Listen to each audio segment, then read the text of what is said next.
into the actual economic impact of legalizing marijuana here.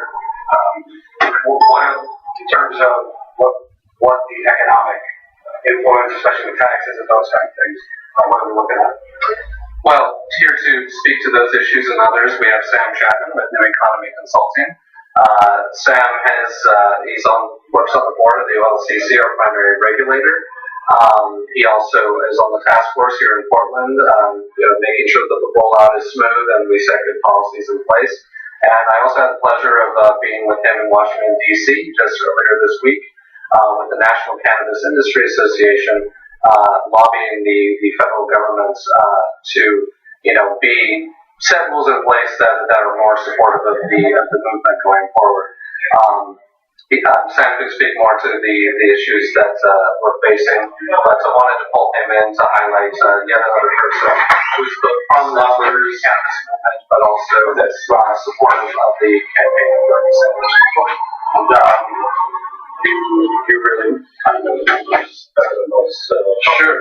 Talk to me about Portland and Florida. All right, so here in Oregon, we just got done doing an Oregon Cannabis Jobs Report, which basically shows that just in the retail sector of the medical cannabis industry here in Oregon, we've created over 2,000 jobs.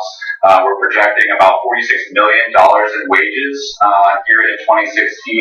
So no one had really been tracking jobs data, and I wasn't really sure why, so we decided to start doing it. Go ahead. 46 million in wages. The idea of tracking jobs data was really, someone needed to start tracking it, one.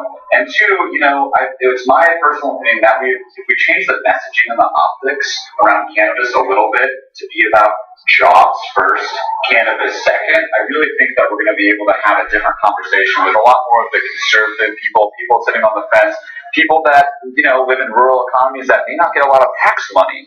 But if you create 5 new jobs in a rural economy, someone's probably getting reelected on those jobs, right? And we think it's really important to start tracking those job numbers so people understand that we are like any other industry. We are creating jobs, and arguably, we're going to be creating more jobs than most other industries out there today.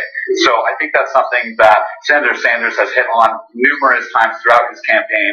I really think that having a President Sanders advocating for the delisting of cannabis from the schedule, advocating for really what some may consider the liberal side of where we really need to get to.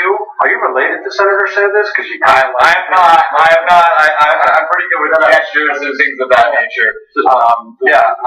And so I really think that over time, changing the conversation a little bit to still include a lot of the aspects that we've been talking about with cannabis up to this point, but really talking about job creation.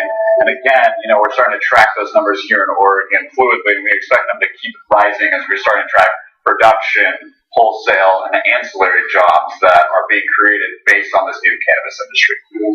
And have you seen any negative economic impacts? More people dependent or needing to go in rehab for either marijuana, which is unusual, or transferring over to harder drugs, because we know about the gateway drug notion that's gone around the country. Have you seen car accidents? Any issues with broader population engaging in cannabis? Sure. No. The answer is just no. There's a lot of conversations from law enforcement and conservatives about, this new theory of there's going to be people driving high everywhere. And sorry, legalizing cannabis did not invent cannabis. That's not the way it works. People have been stone driving for a long time. I don't think that's anything that the industry would ever condone, just like we wouldn't condone people driving under any other intoxicant. But the fact that we have not seen spikes in DUIs and car crashes or anything of that nature, I think speaks a lot to the perceptions that some of the cannabis opposition has had here over the last couple of years that it's just not panning out in reality. Right. I think what's interesting in this election, you've had the issue of trade and how so many jobs have been offshored in manufacturing and many other formerly very American industries. So this isn't really something at this time that's going to be offshored. I mean, there's marijuana grown all over the country. So do you see 46 million here? But once it's expanded to other states, if other states would allow it, I mean, this could become something that possibly you're talking closing deficits of states, right? Or a large contributor to that. You're talking, entrepreneurship into new areas. So really, the only thing stopping it is this boogieizing, making it the marijuana boogie, and a lot of on the cultural right. Right. I think the entrepreneurialism and the innovation that exists today in the cannabis industry is only going to continue to grow and flourish across the country. And I really think that, if we look at the timber industry, here in Oregon, the timber industry used to be the core industry for a long time. It's not the case anymore, and a lot of people are losing those jobs and don't know where to go.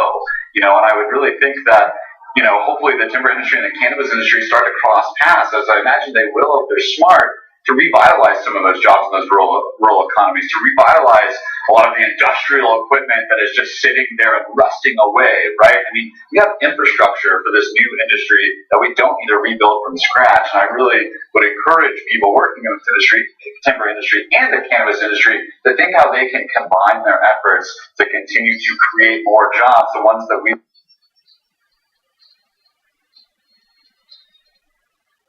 lost on industries that aren't as viable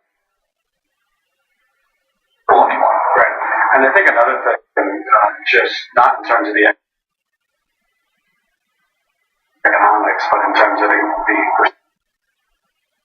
perception, right, is a lot of the naysayers say you're just rallying and trying to create more of a slacker society. Sure. And, these people in Portland or Colorado or wherever it's going to be legalized, they don't have jobs, they're on disability and just, whatever it is. But, I mean, I was, until last night, I've seen a lot of, people who worked and were productive, who probably engaged in some cannabis that day. Right. So have you seen, just in terms of the community here, I'm assuming this isn't just, deadbeats on the street engaging in this. But no, not at all. I mean, let's look at all the miraculously successful sports athletes, right? Michael Phelps, Olympiad, over and over again, right? And it's using cannabis, right? Some of the biggest innovators in the world, whether it be, big CEOs that happen to unwind at the end of the day by using cannabis, or mom and pops that run the flower shop, a non-cannabis flower shop, that use cannabis. I think that, if we were to look at alcohol and the people that use and abuse alcohol, if we were to compare that to the people who, use cannabis, you're going to see a lot more detrimental effects on the alcohol side than you are on cannabis. And so I would encourage people that, have a negative perception of cannabis to compare it to alcohol, and we'll see where we end up at the end. And I know you're not a scientist, but obviously other criticisms have been the effects it has on your brain. Sure. We see more issues with, people start having cognitive issues, the more people that are able to engage. Right. So the science debate is fascinating because there isn't science right now, right? There's not reliable science. There's a lot of people who will point to studies that are out there that include car crashes, but if you really look into the details, I would encourage people that anytime someone cites a scientific study that shows that cannabis is harmful to the brain, or is, addictive, or is the gateway theory, right? Look at the details. Look who's funding the study. Follow the money, right? And I really think that a lot of truth is going to be become a lot more transparent as to where those studies are coming from and who's funding them. It's all agenda-based at the end of the day. Where can people find out about these numbers? Oregon Cannabis, or actually the CannabisJobsReport.com.